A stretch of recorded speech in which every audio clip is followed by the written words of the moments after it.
नमस्कार दोस्तों। स्वागत है आपका अपने इस YouTube चैनल पे। देखिए मित्रों, आज के इस वीडियो में अपन पढ़ने जा रहे हैं दिल्ली सल्तनत और जालोर। तो दिल्ली सल्तनत का इस जालोर के साथ में क्या संबंध रहा है, कौन कौन सी महत्वपूर्ण ऐतिहासिक घटनाएं घटी है, वो सारा का सारा अपन आज के इस वीडियो में डिस्कस करेंगे।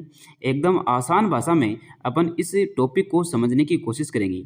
इससे पहले अपन ने पढ़ा है दिल्ली सल्तनत का मेवाड़ के साथ संबंध, और इसके अलावा अपन ने पढ़ा है दिल्ली सल्तनत का रणथंभौर के साथ में क्या संबंध रहा है। तो जिन्होंने भी वो वीडियो नहीं देखे हैं वो वीडियो जरूर देखिएगा। देखिए, तीन ही बिंदु दिए हुए हैं: दिल्ली सल्तनत का मेवाड़ से संबंध, दिल्ली सल्तनत का रणथंभौर से संबंध और दिल्ली सल्तनत का जालौर से संबंध, जिसमें से मेवाड़ और रणथंभौर को अपन ने कंप्लीट कर लिया है। जालौर से जो संबंध है वो आज के इस वीडियो में अपन पढ़ेंगे।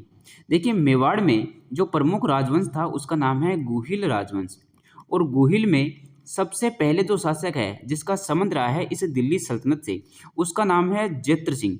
तो ये आपको ध्यान में रखना है।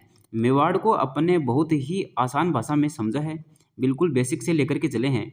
लेकिन जो दिल्ली सल्तनत के साथ संबंध रहा है जिस शासक का, उसका नाम है जैत्र सिंह, जिसका शासन प्रारंभ होता है 1213 ईस्वी में।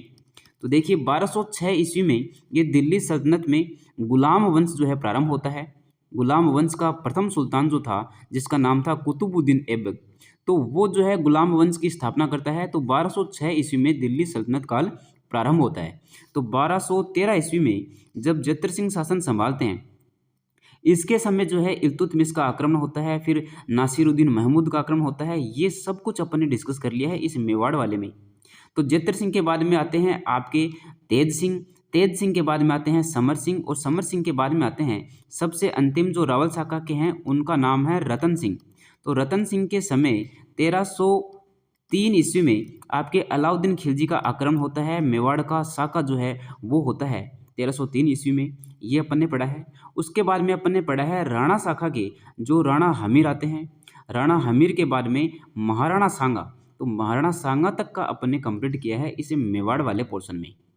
रणथंभौर में जो प्रमुख शासक है उसका नाम है हमीर देव चौहान।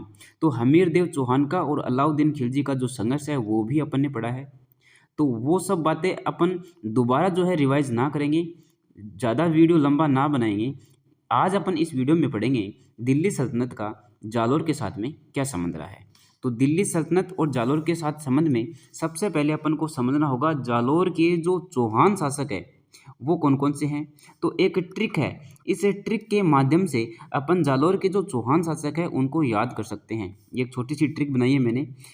ट्रिक का नाम है कि कृति कृति जो वो है ना, एक्ट्रेस है एक, कृति सेनन। तो कृति सेनन ना बोलेंगे अपन, क्या बोलेंगे, कृति समर बोलेंगे।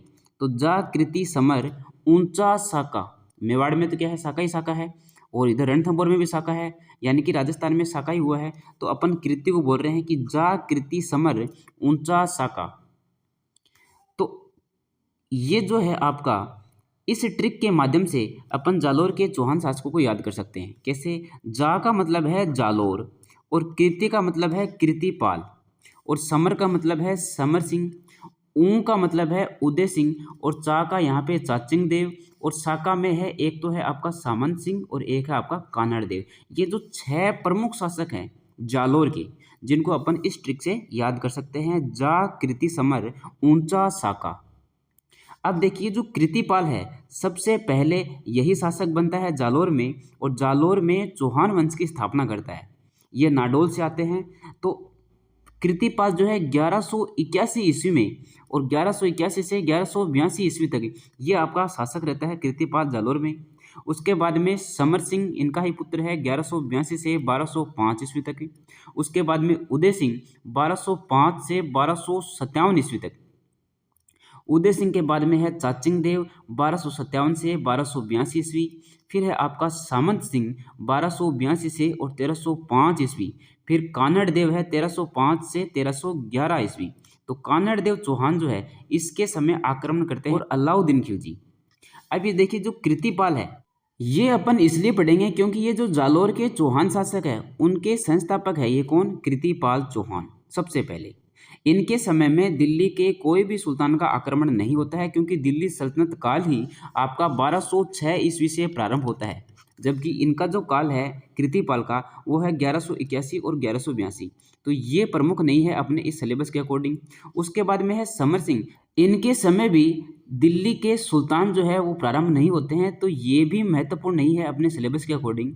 उसके बाद में है आपके उदय सिंह, ये सबसे प्रमुख है। देखिए उदय सिंह के समय आपके इल्तुतमिश आक्रमण करते हैं, उदय सिंह के समय ही नासिरुद्दीन जो है वो भी आक्रमण करते हैं, तो उदय सिंह महत्वपूर्ण है। उदय सिंह के बाद में है चाचिंग देव। चाचिंग देव के समय नासिरुद्दीन और बलबन ये आक्रमण करते हैं। उसके बाद में है सामंत सिंह। सामंत सिंह के समय जलालुद्दीन खिलजी आक्रमण करता है।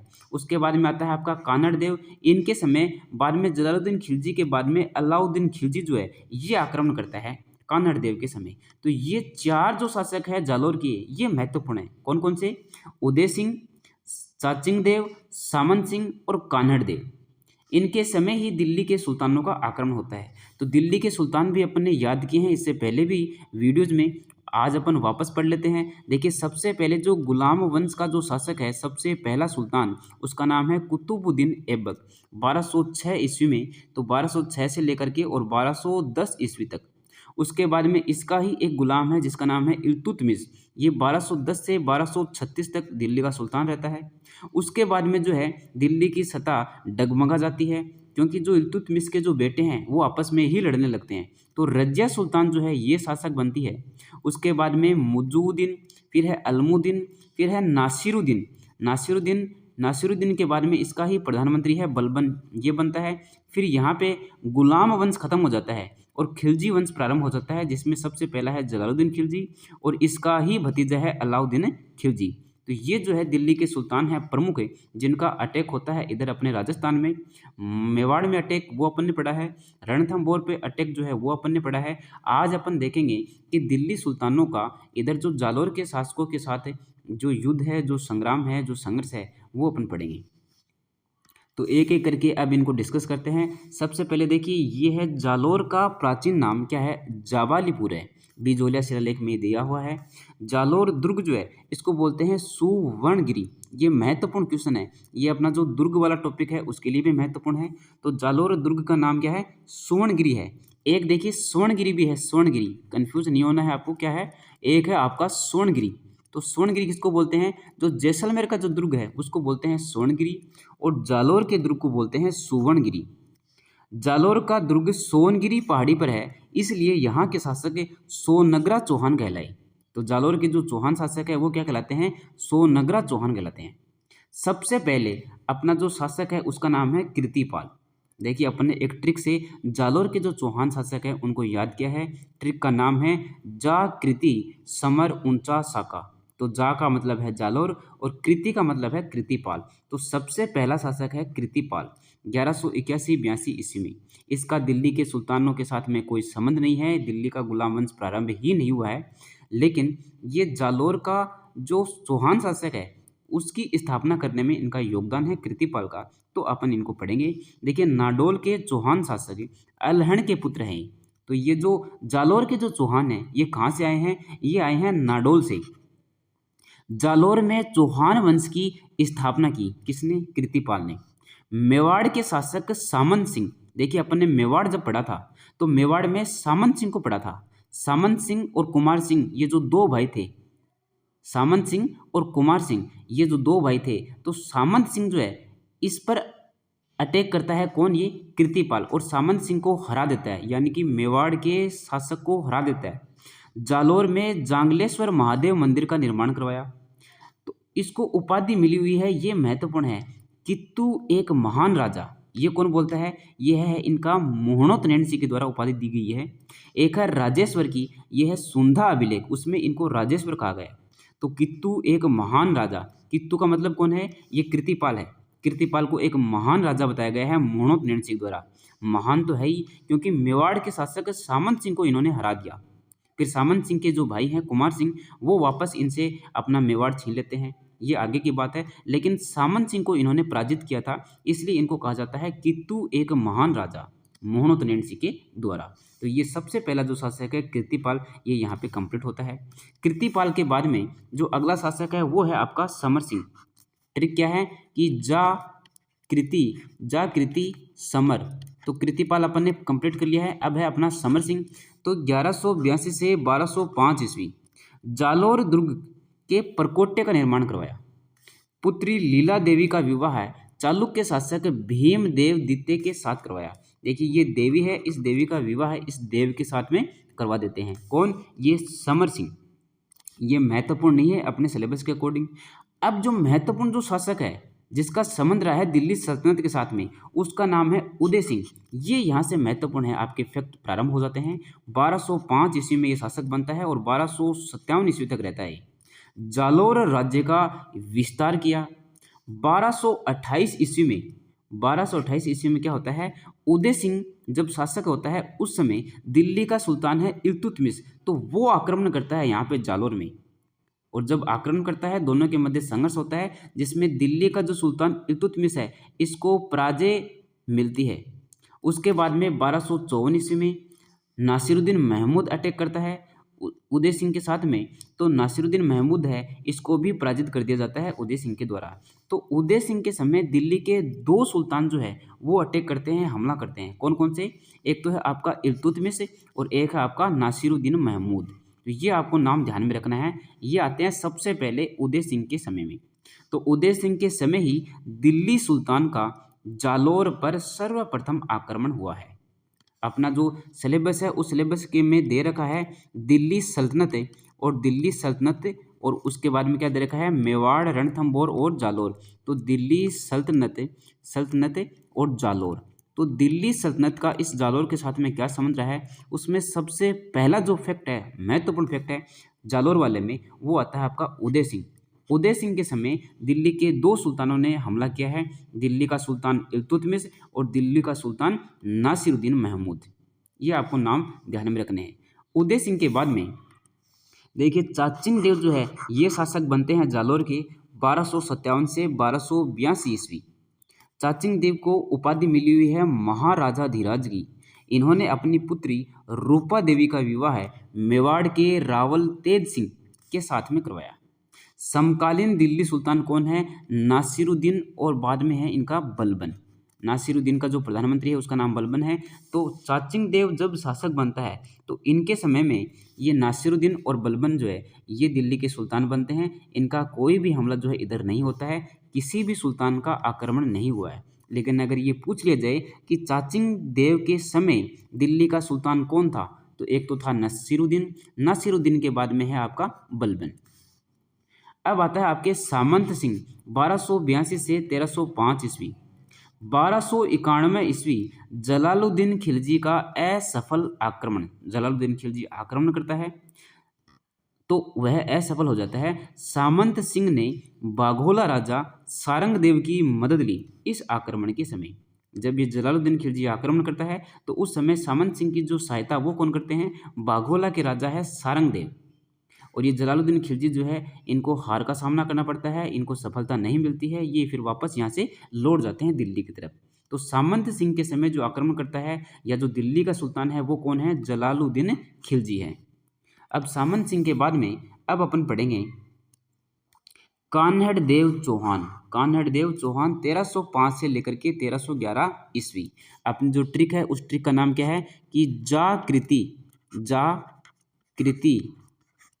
समर ऊंचा साका। देखिए जा का मतलब है जालोर के चौहान, कृति का मतलब है कीर्तिपाल, समर का मतलब है समर सिंह, और फिर है उदय सिंह, फिर है आपका चाचिंग देव, फिर है आपका सामंत सिंह। अब लास्ट जो है उसका नाम है कान्हड़ देव। तो कान्हड़ देव चौहान सामंत सिंह का पुत्र है। 1305 ईस्वी में यह शासक बनता है। जालोर का सबसे शक्तिशाली शासक है ये। अब इस कान्हड़ देव के बारे में जो जानकारी मिलती है वो कहाँ कहाँ से मिलती है? तो जानकारी मिलती है अपन को कान्हड़ देव प्रबंध से, जिसके जो निर्माता हैं, जिनके जो लेखक हैं वो है आपके पद्मनाभ। एक है वीरम देव सोनगरा रिवात, ये ग्रंथ है, ये भी पद्मनाभ का है। तारिक ए अलई अमीर खुसरो का। खजाइन उल फुतू है अमीर खुसरो का। तारिक ए फरिश्ता, ये फरिश्ता का है। मोहनोत नेणसीरी ख्यात, ये मोहनोत नेणसी का है। तो इनसे अपन को इस कान्हड़ देव चौहान के बारे में जानकारी मिलती है। देखिए सारे के सारे जो ग्रंथ है ये महत्वपूर्ण है, क्योंकि आपके जो सिलेबस है उसमें दे रखा है साहित्य वाला भी पोर्शन, तो साहित्य वाले पोर्शन में भी अपन पढ़ेंगे इन ग्रंथों को, तो यहाँ पर भी अपन याद कर लेते हैं। तो एक मारवाड़ा प्रगनारी विगत, ये भी मोहनोत नेणसी का है, ध्यान में रखना आपको। तो यहाँ से अपन को इस कान्हड़ देव चौहान के बारे में जानकारी मिलती है। कान्हड़ देव और अलाउद्दीन खिलजी के मध्य संघर्ष होता है। अब संघर्ष का कारण क्या क्या है, तो देखिए कान्हड़ देव प्रबंध ये किसने लिखा है, ये लिखा है पद्मनाभ ने। तो उसके अकॉर्डिंग तो संघर्ष का कारण क्या है, तो गुजरात अभियान के दौरान अलाउद्दीन खिलजी की सेना को कान्हड़ देव ने रास्ता नहीं दिया था। ये घटना है 1298 ईस्वी की। देखिए जो राजस्थान है, इस राजस्थान में ये आपका इधर है दिल्ली, और ये है इधर आपका जालौर, और ये है आपका इधर गुजरात। तो गुजरात अभियान के दौरान जब दिल्ली के जो सुल्तान हैं अलाउद्दीन खिलजी, उनकी सेना आती है गुजरात में, तो जालौर से गुजरती है, तब जालौर के जो शासक है कान्हड़ देव चौहान, उन्होंने इस सेना को रास्ता नहीं दिया था। ये सबसे पहला कारण है। ये बताते हैं कान्हड़ देव प्रबंध के अकॉर्डिंग, जिनको लिखा है पद्मनाभ ने, उन्होंने कहा है कि इस कारण की वजह से अलाउद्दीन खिलजी और कान्हड़ देव के मध्य संघर्ष होता है, युद्ध होता है। फरिश्ता के अकॉर्डिंग क्या है संघर्ष कारण, 1305 ईस्वी में अलाउद्दीन खिलजी ने एन उल्क मुल्क मुल्तानी, देखिए महत्वपूर्ण है ये आपका, ये एक आदमी है, इस आदमी का ही नाम है ये एन उल मुल्क मुल्तानी। इस मुल्क मुल्तानी को अलाउद्दीन खिलजी भेजते हैं जालौर में। देख दोनों के मध्य जब खटास हो जाती है, किन किन के मध्य, कान्हड़ देव चौहान और अलाउद्दीन खिलजी के मध्य। किस बात को लेकर के, अलाउद्दीन खिलजी की जो सेना है गुजरात अभियान के दौरान जा रही थी, तो उनको रास्ता नहीं दिया था कान्हड़ देव चौहान ने। तो इस वजह से दोनों के मध्य जो है टकराव होता है, दोनों के मध्य खटास पैदा होती है। तो इसी खटास को, इसी टकराव को दूर करने के लिए एक संधि की जाती है, और संधि करवाने वाला कौन है, ये है एन उल्क मुल्क मुल्तानी। ये अलाउद्दीन खिलजी का आदमी है, ये जालौर आता है और संधि करवाने के लिए इससे कान्हड़ देव चौहान को कहता है कि अलाउद्दीन खिलजी आपसे संधि करना चाहता है। तो अलाउद्दीन खिलजी व कान्हड़ देव के मध्य संधि होती है, किसकी वजह से होती है, एन उल्क मुल्क मुल्तानी की वजह से होती है। जब अलाउद्दीन खिलजी संधि के लिए जाते हैं, तो एक घटना ये देखने को मिलती है कि वहाँ पर अलाउद्दीन खिलजी जब बैठे रहते हैं, तो वो बोलते हैं कि कोई भी हिंदू शासक मेरा सामना नहीं कर सकता, ये बात बोलते हैं अलाउद्दीन खिलजी वहाँ पे। तो उसी सभा में बैठे होते हैं आपके कौन, कान्हड़ देव चौहान, उनको ये बात खटक जाती है। तो ये भी एक वजह रही है अलाउद्दीन खिलजी और कान्हड़ देव चौहान के मध्य संघर्ष की। फिर कुछ जो शासक है, कुछ जो आपके साहित्यकार हैं, वो ये बताते हैं कि कान्हड़ देव की जगह कान्हड़ देव चौहान का जो पुत्र था वीरम देव चौहान, वो गया था संधि के बाद में, और वीरम देव चौहान जो है उसको वहाँ पर अलाउद्दीन खिलजी की जो पुत्री है जिसका नाम था फिरोजा, वो फिरोजा पसंद कर लेती है वीरम देव चौहान को। फिर फिरोजा के जो प्रेम को वीरम देव चौहान के द्वारा ठुकरा दिया जाता है। ये कारण बनता है आपके कान्हड़ देव और अलाउद्दीन खिलजी के मध्य संघर्ष का। तो मोहनोत नेणसी बोलते हैं कि राजकुमारी फिरोजा का वीरम देव से प्रेम करना व वीरम देव द्वारा अस्वीकार कर देना, ये एक कारण रहा है इस अलाउद्दीन खिलजी का आक्रमण करने का इधर जालौर की तरफ में। देखिए ये राजकुमारी फिरोजा कौन है, ये है अलाउद्दीन खिलजी की पुत्री है। ये वीरम देव कौन है, ये कान्हड़ देव चौहान का पुत्र है। तो वीरम देव जब संधि के तहत वहाँ पे जाता है दिल्ली में, तो वीरम देव को पसंद कर लेती है ये फिरोजा, और फिरोजा फिर इसको बोलती है कि मैं तुमसे प्रेम करती हूँ और तुमसे शादी करना चाहती हूँ। तो वीरम देव इसकी बात को ठुकरा देता है और वापस अपने जालौर में आ जाता है। ये बात जो है इसे फिरोजा को बुरी लगती है। ये फिर अपनी जो दाई माँ है उसको बोलती है, अपने जो पिताजी अलाउद्दीन खिलजी उनको बोलती है। उसके बाद में आक्रमण होता है। तो ये संघर्ष का प्रमुख कारण रहा है, ये मोहनोत नेणसी बताते हैं। अपन को अलग अलग जो है ऐतिहासिक घटनाएं देखने को मिलती है। कुछ साहित्यकार कुछ घटना बताते हैं, कुछ साहित्यकार कुछ कहानी बताते हैं, लेकिन अपन को ध्यान में रखना है जो कंटेंट है। एक तो ये ध्यान में रखना है एन उल्क मुल्क मुल्तानी, इन्होंने संधि करवाई थी अलाउद्दीन खिलजी और कान्हड़ देव के मध्य। एक ये फिरोजा है, एक वीरम देव। फिरोजा कौन है, अलाउद्दीन खिलजी की पुत्री है। वीरम देव कौन है, ये आपका कान्हड़ देव चौहान का पुत्र है। अब उसके बाद में क्या होता है, देखिए अलाउद्दीन खिलजी फिरोजा की धाय, तो धाय का नाम आपको ध्यान में रखना है गुल बिहस्त। ये धाय है, इसको आक्रमण हेतु भेजती है। कौन? अलाउद्दीन खिलजी इसको आक्रमण हेतु भेजता है। गुल बिहिस्त की सेना विजय हो जाती है और वीरम देव का जो सर है वो दिल्ली ले जाया जाता है। गुल बिहस्त को कहा जाता है कि आप जालोर जाइए। अलाउद्दीन खिलजी कहता है कि आप जालोर जाइए। जालोर में जाने के बाद में वीरम देव को या तो जिंदा पकड़ के लाए या फिर उसको मर भी जाए तो उसका सर जरूर लेकर के आए। गुल बिहिस्त जो है यहाँ पर आती है, आक्रमण करती है, फिर वीरम देव का सर जो है दिल्ली ले जाया जाता है काट करके। ये एक प्रमुख कांड रहा है। एक है अलाउद्दीन खिलजी की साम्राज्यवादी नीति, तो ये भी एक प्रमुख कांड रही है इधर जालोर की तरफ आक्रमण करने का। तो अलाउद्दीन खिलजी का सिवाना पे आक्रमण होता है सबसे पहले 1308 ईस्वी में। ये सिवाना कहाँ है? बाड़मेर में। आक्रमण करने का कारण क्या है? जालोर पर अधिकार करना।